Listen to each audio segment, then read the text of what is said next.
பண்பாடற்றாத ஒரு பேச்சு, ஒரு முதலமைச்சரை எப்படி எப்படி அழைப்பது என்று தெரியாத அளவிற்கு சினிமா டைலாக் பேசியே பழக்கப்பட்டவர்கள் இதையே ஒரு திரைப்பட டைலாகாவே ஆகி கொண்டிருக்கிறார்களே தவிர, அது திரைப்பட காட்சியில 10 பேர் கீழே விழுந்துருவாங்க, ஒருத்தர் தான் கடைசியில் இருப்பார்.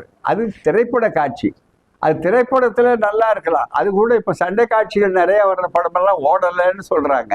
நான் சினிமா பாக்குறது இல்லை, அதனால அது தெரியல. ரொம்ப விளம்பரப்படுத்தி முதல்ல 3 நாள் 4 நாள் ஒரு வாரத்துக்குள்ள அட்வான்ஸா புக்கிங் பண்ணி அதுல உண்டாதான் பல பேர் இருக்காங்க.